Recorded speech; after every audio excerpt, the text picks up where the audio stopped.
Non political as far as the وکلا are concerned. آئین از non political, مگر آئین کے پولیٹیکل اثرات ہیں.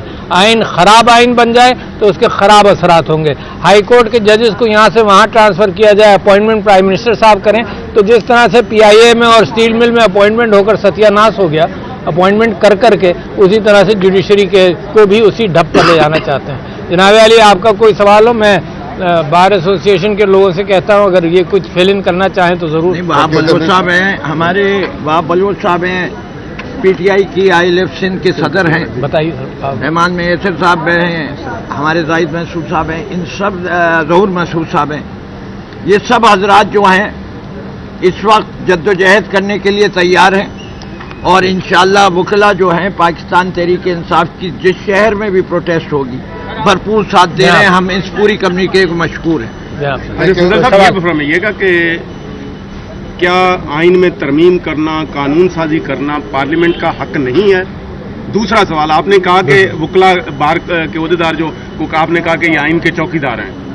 ایک اور ادارے کے چوکیداروں کو یا ملک کے چوکیداروں کو آپ لوگوں نے پہلے جانور کہنا شروع کر دیا تھا. کہیں یہ تو نہ کہ وکلا آپ کے کہنے پہ باہر نہ نکلیں تو کل یہ بھی جانور بن جائیں؟ غیر موضوع سا سوال ہے، مگر میں سمجھتا ہوں کہ پارلیمنٹ کو حق ہے کہ قانون پاس کرے.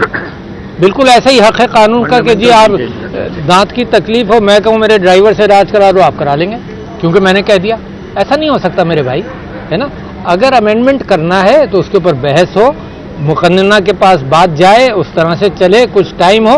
اتنی بے چینی کیا ہے کہ مسودہ بھی نہیں دکھانا اور کل کرنا ہے. اور یہ ایلیٹ قبضہ ہے، یہ ایلیٹ قبضہ بڑھتا جائے گا. اور میں دعویٰ کر رہا ہوں یہاں سندھ ہائی کورٹ کے سامنے کھڑے ہو کر کہ سندھ کے انٹرسٹ کو سیف گارڈ کرنا بھی ضروری ہے.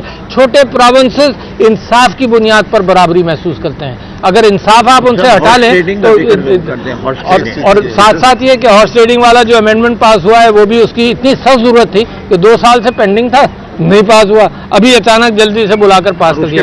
اچھا، لہذا جو موجودہ آپ نے کیفیت دیکھی ہے، یہ تو ٹریلر ہے. آئین امینڈ ہو جائے گا پھر آپ دیکھیے گا کیا حشر ہوگا. موومنٹ چلانے نکلے ہیں تو پوری قوم کو متحد کر رہے ہیں، لیکن کل فلسطین کانفرنس میں آپ حکومت پہ تو تنقید کر رہے ہیں کہ اس نے اشتہار میں اسرائیل کا نام نہیں لیا، لیکن آپ نے کیا کیا قوم کو متحد کرنے کے لیے؟ پی ٹی آئی نے کیا کیا بتا کے لوگوں سے یہ؟ دیکھیے، فلسطین کے حوالے سے قائد اعظم محمد علی جناح کے موقف سے نہ پی ٹی آئی ہٹی ہے نہ ملک ہٹا ہے. یہ تو موجودہ حکومت کی کمزوری ہے کہ وہ اشتہار کے اندر بھی اسرائیل کا نام نہیں لے پائی. پتہ نہیں کہاں ان کے گھٹنے کانپ رہے ہیں، کیوں کانپ رہے ہیں، کن کے اشاروں پر یہ حکومت قائم ہے، کن کے اشاروں پر چل رہی ہے، کن کے اشاروں پر یہ آئی ہے. یہ خود اپنی عکاسی کرے گی. فلسطین کا معاملہ سارے پاکستان کا ایک سا ہے، اور یکجہتی کے حوالے سے فلسطین کے ساتھ میری بھی گفتگو محمود عباس صاحب سے اور سب سے ہوتی رہی ہے. ہمارا موقف ایک ہی ہے. جب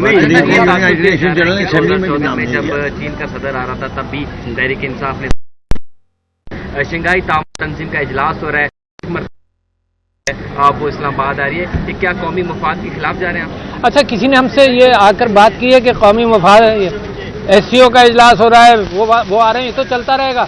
میرے حقوق دباتے رہو، لوگوں کو مارتے رہو، عورتوں کے وہ چادر چار دیواری کا احساس نہ کرو، اور تم کہو کہ شنگھائی تنظیم کے لیے یہ امن ہو جائے، وہ امن ہو جائے. جن کو جو یہ امن کی خرابی پیدا کی ہوئی ہے، جنہوں نے لوگوں کو مارا پیٹا، گھر اور چادر اور چار دیواری کو تباہ کیا ہے، ان سے سوال ہونا چاہیے کہ بھئی ہٹ جاؤ. اس وقت شنگھائی کوآپریشن کونسل کی میٹنگ ہو رہی ہے، کم سے کم 1 مہینے سے اس پر ہولہات رکھتے کہ یہ لوگوں کی جذبات سڑکوں پر نہ آئے.